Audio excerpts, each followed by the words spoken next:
Hi everyone and welcome back. Today we're going to talk about the system design of the messaging application. You can think about the WhatsApp, Facebook Messenger, Slack, and others. So in my video, first we're going to go through the requirements. We'll target 4 main requirements of every messaging system. Then for every single requirement, we're going to go through the workflow. We'll talk exactly how the request flowing from the user through the system back to the user. We'll talk about the different aspects of group messaging, how users can pull messages and push messages. And as we go through the workflow design, we'll also drill down into the specific components. We'll also talk about what happens to the system if there's a sudden traffic increase, when the service gets overloaded, how it can continue working, and what safeguards we can put in place to make our system more reliable. With this, let's get to the system design. So let's get at the requirements first. We'll talk about the one-on-one messaging, the basic functionality.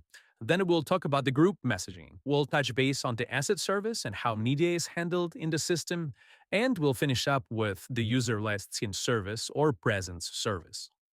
All right, so one-on-one messaging. As you can see, the components in the middle are responsible for it.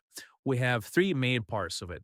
WebSocket servers, we have WebSocket Manager, and Chat Service. WebSocket servers are dumb servers that the only purpose is to maintain the lifecycle of the WebSocket connections from the users to the system. They don't know about routing or any specific logic. All they know about that they have a connection and then it has to go to a chat service. Let's assume that user 1 wants to send a message to user 3. When user 1 opens an application, there's a persistent connection gets established to the WebSocket server. Once it's established, user 1 hits a REST API to the WebSocket manager and updates its state with a new connection. It says that I'm a user and now I'm connected to the gateway ID. Now WebSocket Manager is aware of that connection and knows how to route messages to user 1. The same happens with user 3. It opens up, an action is created, the state is stored in the WebSocket Manager. There are 2 types of messages that users can send. The first one is actual user messages, and the second one is system messages that are sent by the application without users awares. So when I talk about the system messages, I refer to receipts that we are receiving and different calls on the background. Now user 1, let's say, wants to send a message to user 3. The message flows through the with WebSocket connection and goes to the chat service. Chat service, first thing it does, it stores message to Cassandra. As the message is stored, now it can send the receipt back to the user 1 saying that the message is acknowledged. What it means that the message is stored, it's not going to get lost, it's going to be delivered sooner or later. The next step is for the chat service to deliver the message. There are multiple ways to do it. If the user 3 is online and connected with the system, and chat service can figure that out from the WebSocket Manager, so it calls WebSocket Manager asking whether the user is connected. If it is, it just sends a message to the WebSocket server, and the message gets delivered directly to the user 3. If user 3 is offline, the chat service sends that message to Kafka, and then it's later consumed by the notification service, and user 3 would see that message notification on his phone. When the message is sent from the chat service, either through the Kafka or directly through the WebSocket servers, a receipt is sent to user 1 saying that the message is sent to the user 3. And once the user 3 opens up an app and sees that message, a new receipt is sent through the chat service back to user 1 saying that the message is delivered. Now let's assume the user 3 was offline, he saw the notifications, and now he opens up an app and want to see the chat history. What happens in this case is that user 3 triggers a REST API call to the chat service that pulls data and pulls the history of his communication with user 1 from Cassandra, and then top, let's say 10 or 20 messages gets delivered to the user 3. Now, as I talk about the storage, why do we use Cassandra? It doesn't have to be Cassandra in our case. What we care about is for the database to be column-oriented and ideally support white columns. So what does it mean? What Cassandra allows you to do is to store multiple records under the same partition.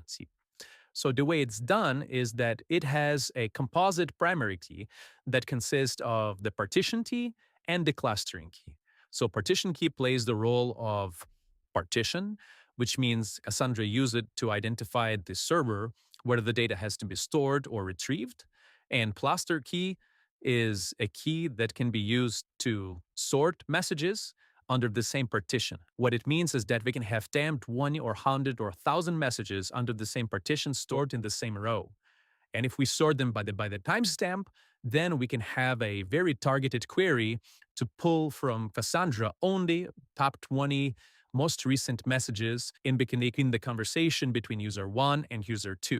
So it's just very efficient query. All right, so we're done with one-on-one messaging. Now let's talk about the group chat. The only difference here is that we need to deliver a message not to one person, but to a large number of users. Let's review this use case on a simple example where we'll have a group of 3 users, user 1, 2, and 3, and user 1 wants to send a message to a group. The workflow is going to be very similar to the one-on-one messaging. User 1 message is going to flow through the WebSocket server, land on the group chat service, will be stored to Cassandra. Then we need to figure out who to send this message to. So we'll pull the external service to get a list of users in this group. And then what we can do is just go in a loop user by user and check whether the user is connected.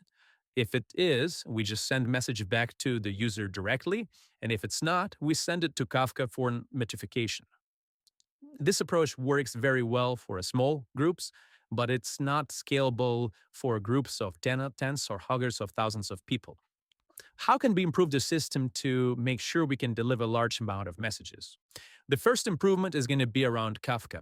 So instead of us going through the users one by one and send those messages to Kafka, which means for every single message, 100,000 Kafka messages needs to be sent to Kafka and then be delivered in real time, what we'll do is we'll have a separate Kafka cluster where we'll have a topic per group.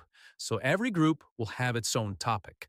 And to deliver a group message, we'll send a message only once to that group topic. And then we'll have a list of consumers that will consume those messages and deliver them in a different fashion. So we can have a group of consumers that deliver messages for specific users in real time. The other group of consumers can deliver those messages with a small delay of 5 or 10 minutes. And the other set of consumers who deliver messages spread even more across the time. This way, we remove that stress on the system when the message is sent, when we need to send 100,000 messages at the same time. We spread out delivery across the time. The second way we can deliver messages is by hitting a process on the user application that pulls messages regularly from the system. So let's say every 5 or 10 minutes, the process will just trigger a REST call to the group chat service and pulls and checks whether there are any undelivered messages for a user. So now, how do we combine all these approaches into one and make it sustainable? What we can have is a user score, where every user will have a delivery score. What I mean by that, for the users who are active in the group and all the time send and receive message, will have higher score than for users that rarely receive or read messages, or for users that haven't been online for 10 days, or for those who haven't been online for a year. So this way we can create buckets for our users. We can have a bucket of users that need to receive messages immediately in the real time.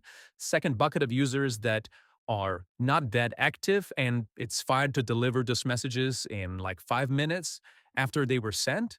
And those that were never online or not active, we can just keep those messages in the system and wait for the user application process to pull them asynchronously and from the application.